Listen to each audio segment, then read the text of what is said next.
जिसकी स्टार्टिंग में हमें हमारी फीमेल लीड चलमीरन दिखाई जाती है जो क्लास में ही सोई होती है, पर वो अपना एक ड्रीम देख रही होती है जिसमें बहुत अच्छी डिजाइनर बन चुकी थी और उसको एक अवार्ड भी मिल रहा था। अभी वो बेचारी अपना ड्रीम देख ही रही होती, इतने में उसे एक लड़के की आवाज आती है। उस आवाज को सुनकर कहने लगती है कि ये यहाँ पर भी आ गया, और वैसे उसकी आंख खुल जाती है और जल्दी से क्लास में खड़ी हो जाती है। ये देखकर सर भी कह देते हैं कि आप खड़ी हुई हो तो आप ही इस क्वेश्चन का आंसर दे दो। इसको तो कुछ पता ही नहीं होता कि सर ने पूछा क्या था और मैंने आंसर क्या देना है, तो अपने साथ वाले दोस्त से पूछने लगती है कि क्या सर ने पूछा, तो वो बताता है कि मैथ के बारे में पूछा। ये बात सुनकर वो मैथ के बारे में कहने लगती है कि वो बहुत ज्यादा डिफिकल्ट होता है और साथ ही साथ बहुत ज्यादा कंफ्यूज भी करता है। अभी इतनी बात होती है तो पीछे से मेन लीड कैरेक्टर शॉन्ग भी आ जाता है जो क्लास से काफी लेट हो चुका था, और सर से सॉरी करने के बाद जैसे ही जाकर बैठने वाला होता है तो सर कहने लगते हैं कि वो चनमिन नाम की लड़की कहाँ पर है। ये नाम सुनते ही शौवे एक सेकंड के लिए वहीं पर पॉज हो जाता है क्योंकि वो चनमीरान को पहले से जानता था। अब सर कहने लगते हैं कि चनमीरा कहाँ पर हो, बाहर निकलो, तो वो भी कैप पहनकर सर के सामने खड़ी तो हो जाती है। तो बाकी बच्चे उस पर हंसने लगता है। सर कहने लगते हैं कि अपनी कैप उतारो, तो वो भी अपनी कैप को अपने फेस से ऊपर कर देती है और सर कहने लगते हैं कि हाँ तुमने मैथ के बारे में बिल्कुल ठीक बोला है। सर तो अपना लेक्चर देने के बाद वहाँ से चले जाते हैं, पर जैसे ही चनमीरान क्लास से बाहर आती है तो उसके पीछे पीछे शौवे भी आ जाता है, जिसे देखकर वो कहने लगती है कि तुम मेरे पीछे क्यों आ रहे हो, मैंने ऐसा भी क्या कर दिया है, और वैसे ही मुझे फ्लू है तो तुम्हें भी फ्लू हो जाएगा। तो वह कहने लगती है कि मुझे इससे फर्क नहीं पड़ता, तुमने मुझे बाय कहकर क्यों नहीं आई थी, फाइनली मैंने तुम्हें 2 साल बाद और 6 महीनों बाद देख ही लिया और तुम मेरे हाथ खुद ही लग गई। तो वह कहने लगती है कि मैंने बाय इसलिए नहीं कहा। ये कहकर वहाँ से भागने लगती है तो आगे सामने ट्री होता है जिसे देखकर वो वहीं पर रुक जाती है। दोबारा से उसे शौवे की बातें सुननी पड़ती है और जैसे वहाँ से भागने की ट्राई कर रही होती है तो शौवे उसे हर बार पकड़ लेता है, पर एक बार वो वहाँ से फाइनली भाग जाती है और भागकर अपने डॉर्म में पहुंच जाती है। जहाँ पहुंचने पर उसकी रूममेट उससे पूछने लगती है कि तुम इतना भागते हुए आई हो, क्या तुमने अपने बॉयफ्रेंड से मिलने के लिए जाना है, जिस बात से चनमीरान कहने लगती है कि नहीं नहीं मैं तो सिंगल हूँ। इधर हमें दूसरी तरफ शौवे दिखाया जाता है जो अपने डॉर्म के रूम में पहुंचता है तो वहाँ पर पहले से एक लड़का उसका रूममेट शायू से आगे से कहने लगता है कि क्या तुम एक लड़की शायू से मिलकर आए हो, तो वह कहने लगता है कि नहीं मैं नहीं उसे जानता, जबकि वो उसे जानता था। पर उसे पूछने लगता है कि वो लड़की कौन है, तुम उसे कैसे जानते हो, तो वो बताने लगता है कि हम हाई स्कूल से क्लासमेट्स थे और मैं तो उसे बहुत अच्छे से जानता हूँ। ये बात सुनकर वो उसे पूछने लगता है कि क्या वो सिंगल है, तो वह कहता है कि हाँ उसका तो कोई भी बॉयफ्रेंड नहीं रहा, वो हमेशा से सिंगल है। ये बात सुनने के बाद तो शौवे को गुस्सा आ जाता, अपना बैग दीवार के साथ जोर से मारता है। इधर सारी लड़कियां अपने रूम में एक लड़की शुमाओ के बारे में बात कर रहे होते कि वो बहुत ही ज्यादा प्यारी है और पूरे स्कूल में आने से पहले पॉपुलर है। अभी ये बात कर ही रहे होते हैं तो इतने में उनके रूम में शुमाओ की एंट्री हो जाती है क्योंकि उन्हें पहले से पता था कि शुमाओ यहीं पर आने वाली है और सच में शुमाओ बहुत ही ज्यादा प्यारी होती जैसा कि लोग कहते थे। रोज तो जल्दी से उसके पास जाते कहने लगती कि तुम सच में शुमाओ हो, तो वो कहती कि हाँ और उनसे काफी ज्यादा प्यार से बात करती है। चनमी जब क्लास में होती है तो क्लास एंड होते साथ ही सर के पास क्वेश्चन वगैरह करने के लिए चली जाती है क्योंकि उसे शौवे का सामना ना करना पड़े और सच में शौवे उसे नहीं बुला पाता। अब बेचारी जहाँ जहाँ पर खाना खा रही होती है अपने दोस्तों के साथ, वहाँ से भी उसे भागना पड़ता है जैसे शौवे वहाँ पर आता है, और जहाँ अपने दोस्त के साथ जा रही होती है वहाँ से भी वो भाग जाती है क्योंकि शौवे सामने से खड़ा हुआ था। पर फिर भी शौवे उसे पकड़ लेता, कहने लगता है कि तुम कब तक मुझसे इस तरह भागोगी, तुम मुझे आज देखकर रहोगी कि तुम मुझे बाय कहकर क्यों नहीं गई थी, तुम्हें एटलीस्ट गुड बाय कहकर तो मुझे जाना चाहिए था, आखिर हम गर्लफ्रेंड बॉयफ्रेंड थे। पर वो तो उसकी इस बात का आंस नहीं देती बल्कि उसके हाथ पर काट कर वहाँ से भाग जाती है। अपने रूम में तो पहुंच जाती है पर रूममेट सब उससे पूछने लगते हैं कि तुम्हें क्या हुआ, तो उन्हें कुछ भी नहीं बताती। इतने पीछे से दूसरी रूममेट आ जाती जिसके साथ ये जा रही थी, वो कहने लगती है कि तुम मुझे वहाँ पर अकेले छोड़कर क्यों भागी जब तुम्हें शौवे नजर आया था।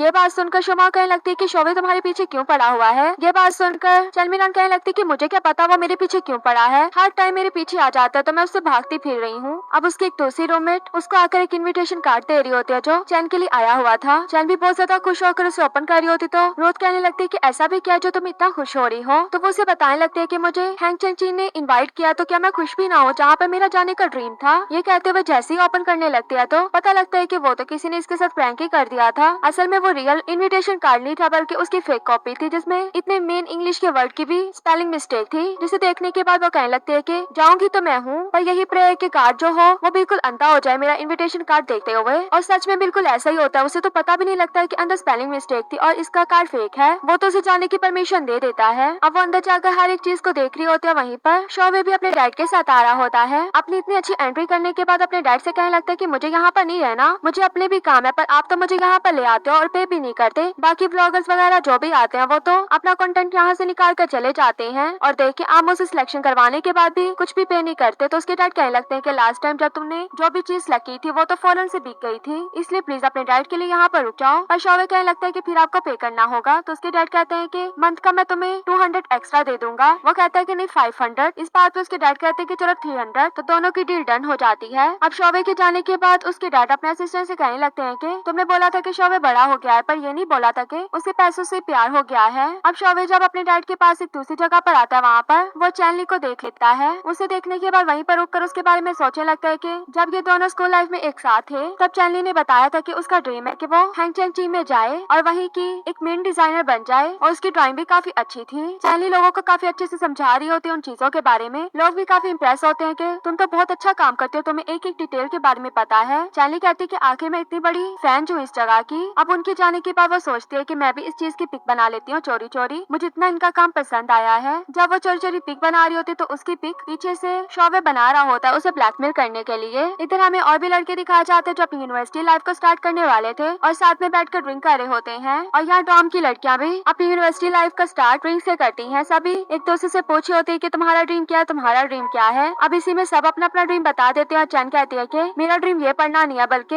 हैंगचैंग टीम में जाना है, बट वहाँ पर मैं जा नहीं पा रही, पर वहाँ जाने की मैं फुल ट्राई करूंगी। तो बाकी सब उसे बेस्ट ऑफ लक कहने लगती हैं। शुमाओ दिखाई जाती है जो बास्केटबॉल वाले एरिया से गुजरी होती है, तभी उसकी टक्कर चैंजी से होती है, जिसे देखकर वो भी चैंजी को पहचान लेती है और चैंजी भी शुमाओ को पहचान लेता है। शुमाओ तो बहुत ज्यादा खुश हो रही होती है कि इसे मैं अभी तक याद हूँ, और वो बास्केटबॉल का कहकर वहाँ चला जाता है क्योंकि वो काफी बिजी था। अब वो जब अपने दोस्तों के पास पहुँचता है तो उसके दोस्त पूछने लगते हैं कि वो इतनी प्यारी लड़की कौन थी, तो वो उसे बताने लगता है कि ये मेरी जूनियर थी शुमाओ, पर वो तो कहने लगते हैं कि हम इससे कब मिलवाओगे, पर चैंजी उन्हें मना कर देता है मिलवाने से। अब शुमाओ तो उसे देखी जा रही होती है, इतने में वहाँ पर उसका क्लास मॉनिटर बाइजियांग को आ जाता है, जिसे देखने के बाद शुमाओ तो उसे नहीं पहचानती, तो वो उसे बताने लगता है कि मैं तुम्हारी क्लास का मॉनिटर हूँ और साथ ही साथ इलेक्शन भी आने वाले हैं, उसमें मैंने कैंपस एम्बेसडर के लिए साइन अप किया हुआ है, तो तुम्हें भी हमारी हेल्प करनी होगी गेम्स वगैरह में पार्टिसिपेट करके। पर वो तो उसे साफ मना कर देते हैं, कहने लगते हैं कि शौर्य से जाकर कहो ना वो किसी चीज में पार्टिसिपेट कर ले। ये बात सुनकर उसे याद आता है कि जब उसने शौर्य से बोला था तो शौर्य ने भी साफ मना कर दिया था कि वो किसी चीज में पार्टिसिपेट नहीं करेगा, ये उसकी इमेज का सवाल है। अब जब इसने भी मना कर दिया था तो वो उसके पीछे लगकर उसे मनाने लगता है, पर वो नहीं मारी होती तो वो उसे कहने लगता है कि बस तुम गेम में आ जाना, तुम्हारा इतना प्यारा फेस देखकर वैसे ही तुम जीत जाओगी। अब अपने फेस के बारे में बात सुनकर कि मैं अपना फेस का यूज करूं और प्यारेपन का, तो वो उसके पाँव पर अच्छे से पाँव देकर वहाँ से चली जाती है। बाइजियांग जब अपने रूम में आया होता है तो वहीं पर उसके पास शायो भी आ जाता है, कहने लगता है कि अगर कोई भी इलेक्शन में काम नहीं कर रहा तो मैं इलेक्शन के लिए खड़ा हूँगा। ये बात सुनते ही जायांग कहने लगता है कि दोबारा कहना जो तुमने बोला है, तो वो कहता है कि इलेक्शन के लिए मैं खड़ा हूँगा। जायांग का तो दिल ही नहीं मारा होता, इसलिए पीछे से जब शायो आता है तो वो उसे दोबारा से कहने लगता है कि क्या तुमने इस बारे में सोच लिया कि तुम इलेक्शन के एम्बेसडर बनोगे या नहीं, तो वो कहने लगता है कि मैं जरा भी इंटरेस्टेड नहीं हूँ, दोबारा मुझसे मत पूछना। ये बात सुनने के बाद शायो सबसे ज्यादा खुश हो जाता है कि अब मैं खड़ा हूँगा, और कपड़े वगैरह भी सिलेक्ट कर रहा होता है। शायो चैन की बनाई हुई चोरी वाली वीडियो को देख रहा होता है और कहने लगता है कि चैनली अब नहीं तुम बचोगी। अब चैनली क्लास में दिखाई जाती है जो फिर से क्लास में सोई होती है। ये देखकर शायो उसे मैसेज करता है, वो अपने मोबाइल की आवाज सुनकर उठ तो जाती है और शायो से कहता है कि मेरी रिक्वेस्ट एक्सेप्ट करो, पर वो तो उसकी रिक्वेस्ट को नहीं एक्सेप्ट करती बल्कि दोबारा से सो जाती है। अब चैनली एक जगह से गुजर तो रही होती है पर अपने आप को छुपाने की ट्राई कर रही होती है। पहले कैप पहन लेती है और फिर कहने लगती है कि अगर उसने अभी मुझे पहचान लिया तो इसलिए मुझे मास्क भी पहन लेना चाहिए। जैसे ही मास्क पहनकर जा रही होती है तो उसको फिर भी शायो पकड़ लेता है, तो वो कहने लगती है कि तुम्हारी नजरें तो बहुत ही ज्यादा तेज हैं, और फिर से वो उसी गुड बाय वाली बात करने लगती है कि मैं तुम्हें क्यों नहीं कह कर गई। अभी वो उल्टी सीधी बातें बोल ही रही होती है तो वो उसको वो वीडियो दिखा देता है कि अब तुम्हें बताना या नहीं बताना, वरना मैं भी ये एचआर को दिखा दूंगा, फिर तुम कभी भी हैंगचैंग टीम में नहीं जा पाओगी। तो वो कहने लगती है कि नहीं ऐसा नहीं करना, मैं तुम्हें बताती हूँ कि मैं किस रीजन से तुम्हें गुड बाय नहीं करके गई। ये बात कहकर उसे छोटी छोटी कहानियां सुना रही होती है, पर उसकी कोई भी कहानी पर वो यकीन नहीं कर रहा होता। तो कहने लगता है कि तुमने रियल वाली रीजन बतानी है या नहीं, वरना मैं ये भी वीडियो ले जाऊंगा। तो वो कहती है कि असल में ना मुझे रियल वाली ना रीजन ही भूल चुकी है, क्या तुम मुझे सोचने का टाइम दे दोगे। तो वो कहता है कि हाँ आराम से सोचो, मैं भी ये वीडियो अपने पास रखूंगा। ये कहकर वो वहाँ से चला जाता है। अब शावे जब वापस अपने रूम में आता है तो वो देखता है कि वो दोनों कैंपस की एम्बेसडर की बातें कर रहे थे। यागो कह रहा होता है कि वोट को अट्रैक्ट करना होता है, पर तुम में तो ऐसा कुछ भी नहीं है कि वो लोग हमें वोट करें। तो कहने लगता है कि ऐसा क्यों नहीं है, मैं सबसे अच्छा लड़का हूँ कैंपस का, और जहाँ तक रही पोस्टर की बात वो मैं चैनवी से मनवा लूंगा। अब चैनवी का नाम सुनते ही शावे तो उनकी बातों को सुनने लगता है कि चैनवी बहुत ही अच्छी ड्राइंग करती है तो वो मेरा पोस्टर भी बना देगी। इधर चैनवी दिखाई जाती है जो फिर से क्लास में जब सोई होती है तो शावे भी उसे मैसेज करके कह देता है कि मेरे लिए जाकर पानी लेकर। ये मैसेज पढ़ते वो जल्दी से खड़ी हो जाती है। देखकर सर उसे देख रहे होते हैं तो वो कहने लगती है कि सर मैं क्या वॉशरूम चली जाऊँ। ये बात सुनकर सर कहते हैं कि हाँ चली जाओ, पर शावे को तो देखो वो कभी भी क्लास में पानी नहीं पीता और तुम्हें वॉशरूम जाने की पड़ी है। चैनली को इतना गुस्सा आ रहा होता है कि यही लड़का तो मुझे पानी लेने के लिए भेज रहा है। शावे तो उसे बहुत ही ज्यादा तंग करने लग गया था, यहाँ तक कि उससे अपनी साइकिल भी ठीक करवा रहा होता है, और जब पास में कुछ लड़कियों को जो भी चीज खाते हुए देखता था वो चीज उसे लाने को कह देता। और फिर जब एक तीसरी चीज की तरफ देख रहा होता है जो एक पोस्टर होता है जिसमें हमें उनकी डिस्कशन का आगे का सीन दिखाया जाता है, जहाँ पर शोबे कह देता है कि मैं कैंपस एम्बेसडर बनना चाहता हूँ। ये बात सुनकर शायो का तो दिल ही टूट जाता है और कहने लगता है कि तुम मेरे मुकाबले पर आ गए हो, पर तुम में और मेरे में बस हाइट का डिफरेंस है। पर आगे से शौवे कहने लगता है कि कुछ और भी डिफरेंस है। अब ये बात सुनने के बाद वो तो वहाँ से चला जाता है। अब शौवे को इस तरह देखते देख कर चैनली कहने लगती है कि अब ये मत कहना कि तुम भी कैंपस एम्बेसडर बन चुके हो। तो वो कहने लगता है कि हाँ। चैनली कहती है कि पर मैं इस चीज में तुम्हारी कोई भी हेल्प नहीं करूंगी। तो वो कहता है कि किसने बोला कि तुम हेल्प नहीं करोगी। तो वो कहने लगती है कि मैं इस चीज में जरा भी चैंपियन नहीं हूँ। तो वो कहता है कि तो मैं तुम्हें चैंपियन बना दूंगा। अब उसको समझ में नहीं आता कि इसने किस चीज में मेरी हेल्प लेनी है, पर वो उसे ये ऑर्डर देकर चला जाता है कि जो भी मैंने खाने को बोला है वो मेरे डॉम के बाहर 10 मिनट में पहुंच जाना चाहिए। बात सुनकर वो कहने लगती है कि 10 मिनट अगर मैं भाग कर भी जाऊँ ना तो दूसरे वाले गेट से ला नहीं सकती, तो तुम्हारे तक कैसे पहुंचाऊंगी। पर ये शोवे का मसला नहीं था, इसलिए वो वहाँ से चला जाता और चैनली भी उसके लिए वो चीजें ले आई थी जो उसने ऑर्डर करवाई थी। उसे देने के बाद शायो के पास आई होती है। शायो उसको पूरे कैंपस की एक एक इन्फॉर्मेशन दे देता है। उसकी इन्फॉर्मेशन देने की वजह से उन दोनों की जो डील हुई होती है वो भी चैनली उसे दे देती है। पर वो उससे पूछने लगता है कि तुम शोवे में इतना इंटरेस्ट क्यों ले रही हो। तो वो कहने लगती है कि जो मेरे डिपार्टमेंट के साथ वाला डिपार्टमेंट है ना, वहाँ की एक मेरी फ्रेंड है, वो इसके बारे में जानना चाहती है, इसलिए बस मैं इसकी इन्फॉर्मेशन ले रही थी। तो वो भी इसकी बात पे यकीन कर लेता है। सभी लड़कों का बास्केटबॉल का मैच चल रहा होता है और शर्मिरान अपना ही चुपके चुपके काम करने के लिए जा रही होती है। अब जब रास्ते में एक जगह पर सिक्योरिटी वाला बैठा होता है तो उसे स्पीकर में ये बोलकर भेज देती है कि आपको प्राइस के तौर पर एग्स मिल रहे हैं जो आप जाकर कैंटीन से ले लें। ये बात सुनते वो तो वहाँ से चला जाता है। उसके जाने के बाद शर्मिरान भी लड़कों वाले एरिया में चली जाती है। वहाँ पर जाकर शौवे की कोई चीज ढूंढी होती है जो उसे वहाँ पर नहीं मिलती, पर इतने में से शौवे का मैसेज जरूर आ जाता है कि जैसे ही मैच एंड हो तो मुझे यहाँ पर नजर आ जानी चाहिए, वो भी पानी लेकर। अब उसका ये मैसेज पढ़कर चाहे कहने लगती है कि इसको तो गेम में भी सुकून है, साथ में अपना मोबाइल भी लेकर गया है। अब सब लड़के जैसे ही मैच के बाद फ्री होते हैं तो उन सबको पानी दिया जा रहा होता है। शुमा भी इसी मौके का फायदा उठाकर शैंसी के लिए पानी ले जाती है और उसको जाकर पानी देती है तो शैंसी भी बड़े प्यार से उससे पानी ले लेता है। अब ये सब उसके बाकी टीममेट्स भी देख रहे होते हैं, बातें करने लगते हैं कि लगता है इन दोनों का कपल बनने वाला है। तो मैं पता है कि शैंसी इस लड़की को पहले से जानता है क्योंकि ये उसकी जूनियर थी। शुमा भी काफी खुश होकर वहाँ से जा रही होते, से जाते हुए देखकर शैंसी की भी फेस से स्माइल नहीं जा रही होती। अब इधर चैन दिखाई जाती है जो अपना मुँह छुपाते हुए वहाँ तक पहुँच जाती है जहाँ पर शौवे का बैग होता है। उसके बैग से उसका मोबाइल जैसे ही पकड़ लेती है तो जियागो से देख लेता है। कहने लगता है कि तुम यहाँ से पानी की बोतल लेने के लिए आई हो, वो तो खत्म हो गई, पर अपने पास से पानी की बोतल दे देता है कि ये दे देना। जैसे ही वो उससे पानी की बोतल पकड़ती है तो वहाँ से मुँह छुपाकर भाग जाती है। वहाँ से दूर आने के बाद चैन उसके मोबाइल को अनलॉक करने की काफी ट्राई करी होती, डिफरेंट पासवर्ड भी लगाई होती, यहाँ तक कि उसकी डेट ऑफ बर्थ भी लगाती है, पर कोई भी पासवर्ड नहीं लग रहा होता। फिर लास्ट में अपनी डेट ऑफ बर्थ डालती है तो मोबाइल अनलॉक हो जाता है। अब उसके मोबाइल की गैलरी देखने लगती है जिसमें उसकी एक वीडियो होती है। वो बता रहा होता है कि गार्डन की इस जगह पर मैं तुम्हारे लिए ये चीज रख रहा हूँ, इसे आकर ले लेना। अभी ये वीडियो देख ही रही होती है तो पीछे से शौवे आ जाता है जो अपना मोबाइल उसके हाथ से पकड़ लेता है और कहने लगता है कि तुम यहाँ से वीडियो डिलीट करने के लिए आई हो ना, वो पहले से मैंने क्लाउड में डाल दिया तो तुम अब डिलीट नहीं कर सकती। चैन उससे पूछने लगती है कि तुम्हारे मोबाइल का पासवर्ड अभी तक मेरी डेट ऑफ बर्थ क्यों है। तो वह कहने लगता है कि हाँ वो ना याद रखनी आसान है, वरना मैं पासवर्ड भूल जाता हूँ तो इसलिए मैंने पासवर्ड को चेंज नहीं किया। इतने में एक लड़की उसको पानी देने के लिए आ जाती है जिसको वो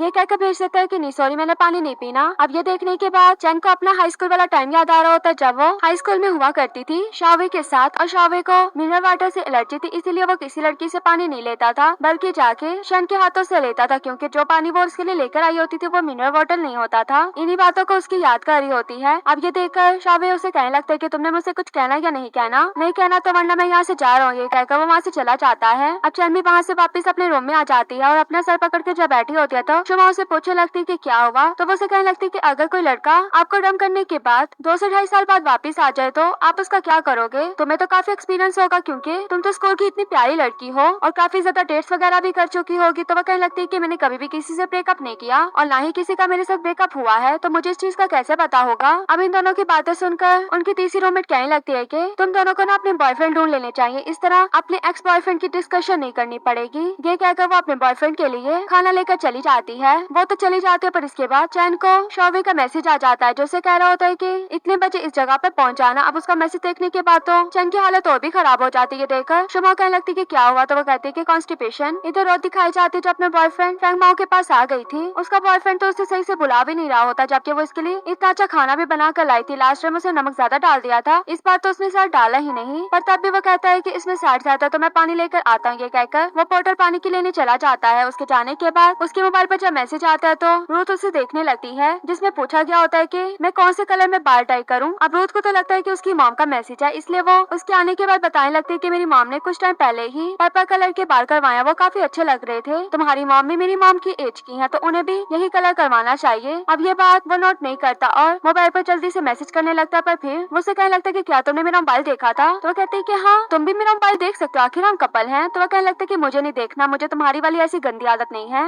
ये बात सुनकर रुथ बिल्कुल चुप हो जाती है। इधर शॉवे जो चैन के आने का वेट कर रहा होता है, यहाँ तक कि उसके लिए जगह भी बनाकर बैठा होता है। जैसे चैन आती है तो वो उसे सॉरी करने लगती है कि मैं थोड़ा लेट होगी, तो वो कहते कि कोई बात नहीं, यहाँ पर आकर बैठो। और वो कहती कि नहीं मैं बिल्कुल ठीक हूँ। वो अपने लिए पहले से बैठने के लिए चीज लेकर आई हुई थी, वो रखकर उसके सामने बैठ जाती है और कहने लगती है कि जो तुम्हें पोज सबसे ज्यादा कूल लगता है वो बनाओ ताकि मैं तुम्हारा स्केच बनाऊं। वो तो इतने गुस्से में बैठा होता है कि जो मैंने जगह बनाई थी वहाँ पर तो यह आकर बैठी नहीं, इसलिए जिस पोज में वो बैठा था वो कहने लगता है कि क्या ये ठीक नहीं है। तो चैन कहने लगती है कि अगर तुम्हें ठीक लग रहा है तो ठीक है, मैं भी तुम्हारा फुल स्केच बना देती हूँ। जैसे ही वो उसका स्केच बना रही होती है तो शॉवे की तो उससे नजरें नहीं हट रही होती। उसको वो टाइम याद आ रहा होता है कि जब ये दोनों पहले गर्लफ्रेंड बॉयफ्रेंड हुआ करते थे, तभी चैन इसके सामने बैठकर इसी तरह इसका स्केच बना रही थी और ये उसे देख देख कर बस स्माइल किया जा रहा होता है। अब चैन को इसके बालों में कुछ लगा हुआ नजर आता है तो वो इसके बालों से उतारने के लिए आती है। दोनों एक दूसरे के काफी ज्यादा क्लोज होते हैं। उसी मोमेंट को याद करते हुए शॉवे के फेस पर स्माइल आ जाती है, जिसकी स्माइल को देखकर चैन भी उसका स्केच बना देती है। पर जब उसको स्केच दिखाने जाती है तो वो हर बार उसके स्केच में गलतियां निकाल देता है, बार बार बनाने को कह रहा होता है। अब बेचारी ने पता नहीं कितनी बार स्केच बना लिया था पर फिर भी उसे पसंद नहीं आया था। ये देखकर चैन कहने लगती कि तुम्हें मसला क्या है, अब मुझे तुम्हारा स्केच नहीं बनाना, ये लो। उसको एनिमे वाला स्केच बनाकर दे जाती है, जो काफी गुस्से में होता है। अब वहाँ से थोड़ा दूर आने के बाद वो पानी में थोड़ा थोड़ा करके खाना फेंक रही होती, तभी पास में कैट आ जाती है जो मियाँ मियाँ करके उसे खाना मांग रही होती है। तो वो भी जब उसे खाना देती है तो वो कैट तो उस खाने को मुंह भी नहीं लगाती। इतने में वहाँ पर शॉवे आ जाता, कहने लगता है कि कभी भी तुमने कैट को बन खाते देखा है। ये कहकर उसके हाथ से बन थोड़ा सा लेकर कैट की ट्रीट लगाकर उसे देने लगता है और वो फौरन से उस बन को खा जाती है। चैन जब वहाँ से उठकर जाने लगती है तो शॉवे उसे रोक लेता है, कहने लगता है कि मुझे नहीं पता था कि तुम्हारी ड्राइंग इतनी अच्छी है, और हाँ जो तुमने मुझे बातें अभी बोली कि तुम किस सीजन की वजह से मुझे छोड़कर गई थी कि मैं बुरा था, तो मुझे समझ आ गया इस बात पर। चैन कहने लगती कि वो बातें तो मैंने गुस्से में बोली थी। इस बात पर शॉवे कहता है कि अच्छा ऐसी बात है तो मुझे ना रीजन बताओ, मैं तुमसे रीजन नहीं पूछूंगा और ना ही अब मैं तुम्हें टॉर्चर करूंगा। तो वो कहने लगती है कि सच में? तो शॉवे कहता है कि हाँ। अब इतनी अच्छी अच्छी बातें सुनकर चैन भी कह देती है कि जो तुम्हारे पास मेरी वीडियो है तुम उसे डिलीट कर दो। तो वो कहने लगता है कि नहीं, तुम अभी भी मेरा पोस्टर बनाओगी और जब तुम मेरा पोस्टर कंप्लीट कर दोगी तब मैं तुम्हारी वीडियो भी डिलीट कर दूंगा। ये कहकर वो वहाँ से चला जाता है। चैन को तो उस पर गुस्सा आ रहा होता है, पर जैसे उसको कैट को लेकर जाते हुए देखती है कि किस तरह वो मेरी तरफ देख रहा है। चैन के दिल में भी उसके लिए प्यार आ गया था, पर अपने आप को संभालते हुए वापस टॉम में आ जाती है और टॉम में आने के बाद उसके लिए पोस्टर बनाने लगती है, उसी मोमेंट को याद करते हुए किस तरह वो उसे देख रहा था कैट उठाकर। रोज दिखाई जाती है जो अपने बॉयफ्रेंड फ्रेंड के साथ होती है। जैसे उसका मोबाइल मांगते टिकट के लिए तो वो उसका अपना मोबाइल नहीं देता बल्कि पॉपकॉर्न पकड़ाकर टिकट का खुद ही अपने मोबाइल से कर देता है। जब दोनों मूवी देखने के लिए बैठे होते हैं तो रोज उसे कहने लगते हैं कि पहले हमारे दरमियान कोई भी सीक्रेट्स नहीं होते थे, यहाँ तक कि हम एक दूसरे को अपना मोबाइल भी दे देते थे, पर अब तो तुम चेंज होते जा रहे हो, ऐसा क्यों है? उसकी इतनी बातें सुनकर फ्रैंक भी उसे किस कर लेता है। फिर कहने लगता है कि अगर हमारे दरमियान ब्रेकअप हुआ ना तो वो तुम्हारे ज्यादा बोलने